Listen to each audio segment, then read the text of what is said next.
ನಮ್ಮ ಒಂದು ಭಾರತೀಯ ಅಂಚೆ ಇಲಾಖೆಯಲ್ಲಿ ಪೋಸ್ಟಲ್ ಅಸಿಸ್ಟೆಂಟ್ ಮತ್ತು ಸಾರ್ಟಿಂಗ್ ಅಸಿಸ್ಟೆಂಟ್ ತಾಲೂಕು ಆಫೀಸ್ದಲ್ಲಿ ಮತ್ತು ಜಿಲ್ಲಾ ಆಫೀಸ್ದಲ್ಲಿ ಅರ್ಜಿನ ಕರೆದಿದ್ದಾರೆ. ಇದು ಭಾರತೀಯ ಅಂಚೆ ಇಲಾಖೆಯಲ್ಲಿ ಇಲ್ಲಿ ಕಲಿರುವಂತ ಪೋಸ್ಟಿಗೆ ಅಪ್ಲಿಕೇಶನ್ ಹಾಕೋದಕ್ಕೆ ಕೊನೆಯ ದಿನಾಂಕ.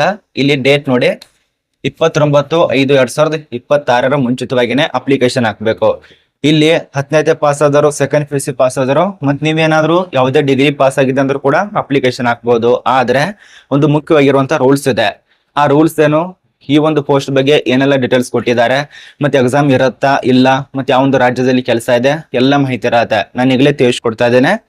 ಮೇಲು ಮತ್ತು ಫಿಮೇಲ್ ಇಬ್ಬರಿಗೆ ಅವಕಾಶ ಇರತ್ತೆ. ನಿಮಗೇನಾದ್ರೂ 18 ವರ್ಷ ಆಗಿತ್ತಂದ್ರೆ ಅಪ್ಲಿಕೇಶನ್ ಹಾಕಿ. ಯಾರಿಗೂ ಕೇಳಕ್ ಹೋಗ್ಬೇಡಿ, ಅಥವಾ ಅಲ್ಲಿ ಹೋಗೋದು ಇಲ್ಲಿ ಹೋಗೋದು.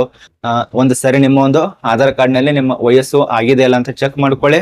ಅದ ನಂತರ ಆಗಿತ್ತಂದ್ರೆ ಈ ಒಂದು ಪೋಸ್ಟ್ಗೆ ಅಪ್ಲಿಕೇಶನ್ ಹಾಕೊಳ್ಳಿ. ಇಲ್ಲಿ ಶಾರ್ಟಿಂಗು ಅದ ನಂತರ ಇವು ಯಾವ ಅದಕ್ಕಿಂತ ಜಾಸ್ತಿ ಪೋಸ್ಟ್ ಇದಾವೆ. ಮೇಲ್ವಿಚಾರಕ, ಅಸಿಸ್ಟೆಂಟು, ಇವೆಲ್ಲ ಪೋಸ್ಟ್ ಇದಾವೆ. ಇದ್ರ ಬಗ್ಗೆನೇ ಚರ್ಚೆ ಮಾಡೋಣ. ನೀವು ಕೊನೆತನಕ ನೋಡಿ ಸಂಪೂರ್ಣ ಮಾಹಿತಿ ಗೊತ್ತಾಗತ್ತೆ. ಈಗ ಸದ್ಯದಲ್ಲಿ ನೋಡ್ತೀರಾ, ಆನ್ಲೈನ್ ಕೇಂದ್ರಕ್ಕೆ ಹೋಗ್ತೀರಾ, ಆ ರೀತಿಯಾಗಿ ಮಾಡಿದ್ರೆ ಗೊತ್ತೇ ಆಗಲ್ಲ. ಯಾವುದೇ ಮಾಹಿತಿ ತಿಳ್ಕೊಬೇಕಂದ್ರೂ ಕೂಡ ಪೂರ್ತಿ ಮಾಹಿತಿಯನ್ನು ತಿಳ್ಕೊಂಡು ಅದ ನಂತರ ಕಮೆಂಟ್ ಮಾಡಿ.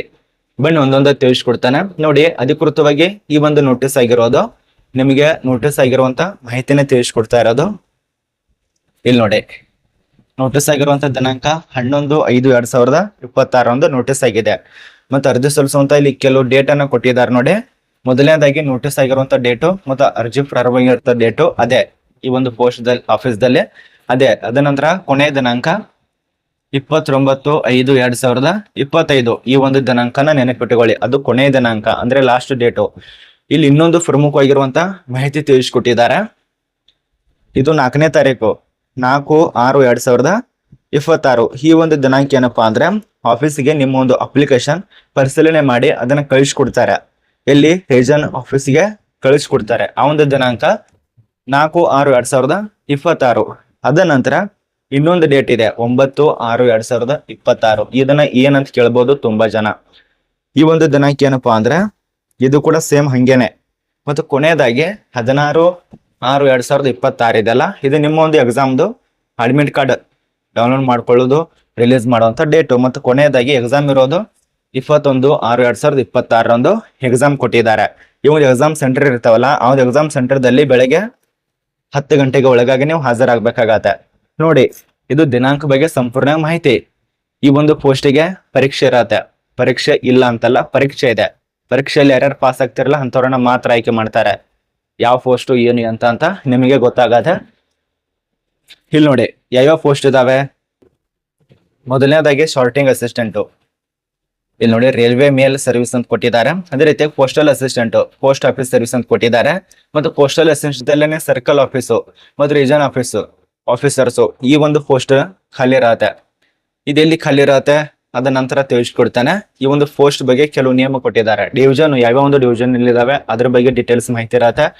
ಮೊದಲನೇ ಡಿವಿಷನ್ ನಲ್ಲಿ ಏನಾದ್ರು ವರ್ಕ್ ಆಗಲಿಲ್ಲಪ್ಪ ಅಂದ್ರೆ ರೈಲ್ವೆ ಡಿವಿಷನ್ ಅದಕ್ಕೆ ಅಪ್ಲಿಕೇಶನ್ ಹಾಕಿ. ಪೋಸ್ಟ್ ಆಫೀಸ್ ಡಿವಿಷನ್ ಅಪ್ಲಿಕೇಶನ್ ಹಾಕಿ. ನಿಮ್ ಇಷ್ಟ ಎಲ್ಲಿ ಬರುತ್ತೆ ಅಲ್ಲಿ ಅಪ್ಲಿಕೇಶನ್ ಹಾಕೊಳ್ಳಿ. ಮತ್ತೆ ಇನ್ನೊಂದು ಪ್ರಮುಖವಾದ ಮಾಹಿತಿ ಹೇಳ್ಬೇಕು. ನಿಮಗೆ 18 ವರ್ಷದಿಂದ 45 ಅಥವಾ 42, 46 ಈ ರೀತಿಯಾಗಿದ್ದವ್ರು ಕೂಡ ಅಪ್ಲಿಕೇಶನ್ ಹಾಕ್ಬಹುದು. ಯಾವುದೇ ತೊಂದರೆ ಇಲ್ಲ. ಇಲ್ಲಿ ನೋಡಿ ಫಾರ್ಮ್ ಒಂದಿರತ್ತೆ. ಈ ಒಂದು ಫಾರ್ಮು ಪ್ರಿಂಟ್ ಅನ್ನ ತಗೋಬೇಕಾಗತ್ತೆ. ಮೊದಲಿಗೆ ಈ ಒಂದು ಫಾರ್ಮು ಅಂದ್ರೆ ಉದಾಹರಣೆಗೆ ರೈಲ್ವೆದವ್ರ ಅಪ್ಲಿಕೇಶನ್ ಹಾಕ್ಬೇಕಂದ್ರೆ ಒಂದು ಫಾರ್ಮ್ ಇರತ್ತೆ, ಅದೊಂದು ಸೆಪರೇಟು. ಪೋಸ್ಟ್ ಆಫೀಸ್ ಅವ್ರ ಅಪ್ಲಿಕೇಶನ್ ಹಾಕ್ಬೇಕಂದ್ರೆ ಅದೊಂದು ಫಾರ್ಮ್ ಇರತ್ತೆ, ಅದು ಕೂಡ ಸೆಪರೇಟು. ಅದನ್ನೆಲ್ಲ ಡೌನ್ಲೋಡ್ ಮಾಡ್ಕೊಳ್ಳಿ. ಅದ್ರ ಬಳಿಕ ನೀವು ಅಂಚೆ ಕಚೇರಿಗೆ ಸಬ್ಮಿಟ್ ಮಾಡ್ಕೊಂಡು ಅಪ್ಲಿಕೇಶನ್ ಹಾಕ್ಬೇಕು. ನಾನು ಹೇಳುವಂತ ಮಾಹಿತಿ ನಿಮಗೆ ಅರ್ಥ ಆಗ್ತಿದೆ ಅಂತ ಅನ್ಕೋತೀವಿ. ಇದರಲ್ಲಿ ಒಂದು ಡಿಸ್ಕ್ಲೇಮರ್ ಕೊಟ್ಟಿದ್ದಾರೆ, ಅಂದ್ರೆ ಸೂಚನೆ, ಅದನ್ನ ನೋಡ್ಕೊಳ್ಳಿ. ಇಲ್ಲಿ ನೋಡಿ ಎಷ್ಟೆಷ್ಟು ಮೊದಲಿಗೆ ಸ್ಯಾಲ್ರಿ ಇತ್ತು, ಮತ್ತೆ ಯಾವ ರೀತಿಯಾಗಿತ್ತು, ಎಷ್ಟು ಕೊಡ್ತಿದ್ರು, ಮತ್ತೆ ಯಾರಿಗೆ, ಎಲ್ಲ ಮಾಹಿತಿಯನ್ನ ಬರ್ಕೊಳ್ಳಿ. ಇದೇ ರೀತಿಯಾಗಿ ನೋಟಿಸ್ಗಳು ಸಿಗತ್ತೆ ನಿಮ್ಗೆ, ಡೌನ್ಲೋಡ್ ಮಾಡ್ಕೊಳ್ಳಿ. 2 ಪ್ರಕಾರ ನೋಟಿಸ್ ಆಗಿರತ್ತೆ. ಇದೊಂದು ರಿಲೀಸ್ ಮಾಡಿದ್ದಾರೆ, ಇದು ಮೊದಲನೇ ನೋಟಿಸು.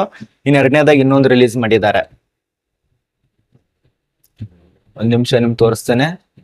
2 ಪ್ರಕಾರ ನೋಟಿಸ್ ಆಗಿದೆ. ಟೋಟಲ್ ಆಗಿ 85 ಪೋಸ್ಟ್. ಇದು ನಿಮಗೆ ಗೊತ್ತಾಗಿದೆ ಅಂತ ಅನ್ಕೋತೀವಿ. ನಾನು ನಿಮಗೆ ಬೇಸಿಕ್ ಆಗಿ ತಿಳಿಸ್ಕೊಡ್ತೇನೆ ನೋಡಿ. ಈಗ ಅರ್ಧ ಗೊತ್ತಾಗಿದೆ. ಇದು ಎಲ್ಲಿ ಖಾಲಿ ಇದೆ, ನಮ್ಮೊಂದು ಭಾರತೀಯ ಅಂಚೆ ಇಲಾಖೆಯಲ್ಲಿ ಇರತ್ತೆ. ಬಟ್ ಬೇರೆ ಒಂದು ರಾಜ್ಯದಲ್ಲಿ ಕರ್ನಾಟಕದವ್ರು ಅಪ್ಲಿಕೇಶನ್ ಹಾಕ್ಬಹುದು. ಬಟ್ ಅಲ್ಲಿರುವಂತ ಸರ್ಟಿಫಿಕೇಟ್, ಮಾತಾಡೋದಕ್ಕೆ, ಬರೆಯೋದಕ್ಕೆ ಮತ್ತೆ ಡೊಮೇಶನ್ ಸರ್ಟಿಫಿಕೇಟ್ ಎಲ್ಲ ಇರಬೇಕು. ಇದು ಸಂಸ್ಥೆ ಪಶ್ಚಿಮ ಬಂಗಾಳ ಕೋಲ್ಕತ್ತಾದಲ್ಲಿ ಕೆಲಸ ಇರತ್ತೆ. ಅರ್ಜಿ ಸಲ್ಲಿಸಿದ್ರೆ ಕೋಲ್ಕತ್ತಾದಲ್ಲಿ ಕೆಲಸ ಇರತ್ತೆ. 85 ಪೋಸ್ಟ್ ಇದಾವೆ. ಉದ್ಯೋಗದ ಸ್ಥಳ ಕೋಲ್ಕತ್ತಾದಲ್ಲಿ ಇರತ್ತೆ. ಪ್ರತಿ ತಿಂಗಳು ಸ್ಯಾಲರಿ ಮಾನದಂಡಗಳ ಪ್ರಕಾರ ಸ್ವಲ್ಪ ಜಾಸ್ತಿನೇ ಕೊಡ್ತಾರೆ. ಎಷ್ಟೆಷ್ಟು ಪೋಸ್ಟ್ ಇದಾವೆ? ಅಂಚೆ ಸಹಾಯಕ ಅಂತ ಕರೀತಾರಲ್ಲ, ಪೋಸ್ಟಲ್ ಅಸಿಸ್ಟೆಂಟು, ಅದು ವೃತ್ತ ಕಚೇರಿ ಅಂದ್ರೆ ಪ್ರಾದೇಶಿಕ ಅಥವಾ ಜಿಲ್ಲೆ ತಾಲೂಕು ಮಟ್ಟದಲ್ಲಿ 44 ಪೋಸ್ಟ್ ಇದಾವೆ. 4 ಪೋಸ್ಟ್ ಇರತ್ತೆ.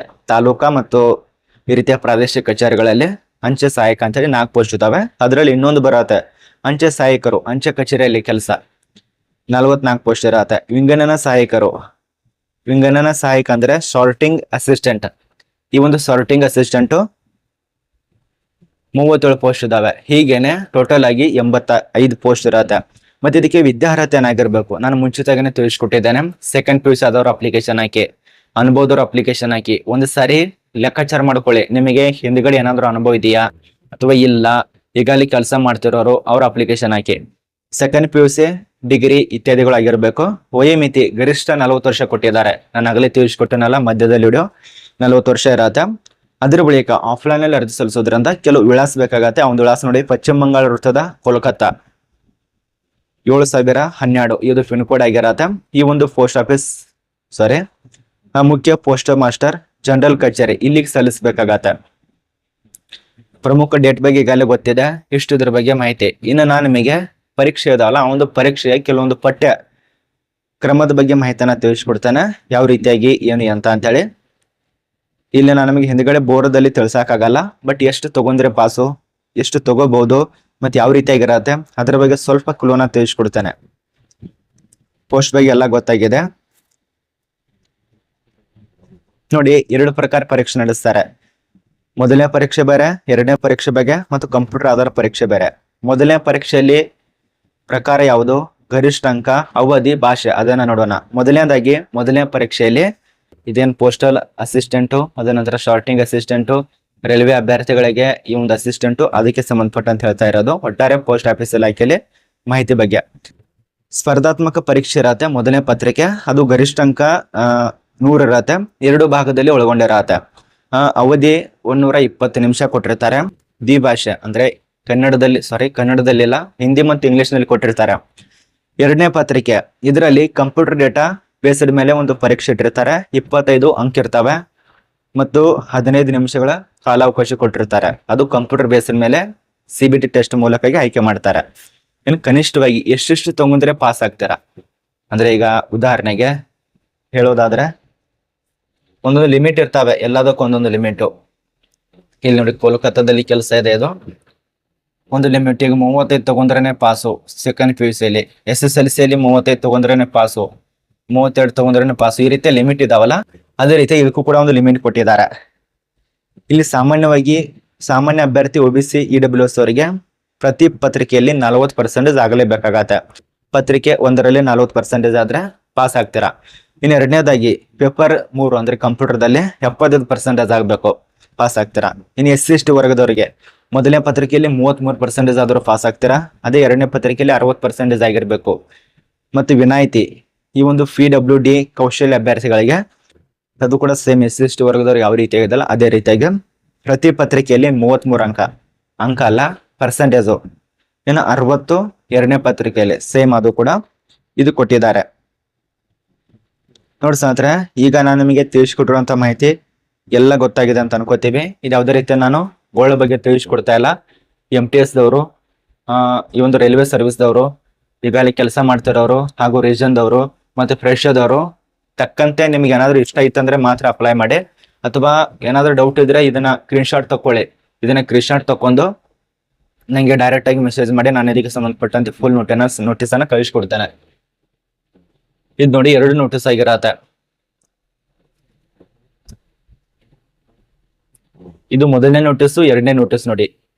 ಎರಡನೇ ನೋಟಿಸ್ಗಳ ಸೇಮ್ ಬಟ್ ಬೇರೆ ಬೇರೆ ವಿಭಾಗಗಳು ಬೇರೆ ಇರೋದ್ರಿಂದ ಅದಕ್ಕೆ ತಕ್ಕಂತೆ ಸ್ವಲ್ಪ ಚೇಂಜಸ್ ಕೊಟ್ಟಿರ್ತಾರೆ ಅಷ್ಟೇ. ಎಲ್ಲ ಸೇಮ್ ಟು ಸೇಮ್ ನೋಡಿ. ಇದು ನಮಗೆ ಗೊತ್ತಾಗಿದೆ ಅಂತ ಅನ್ಕೋತೀವಿ.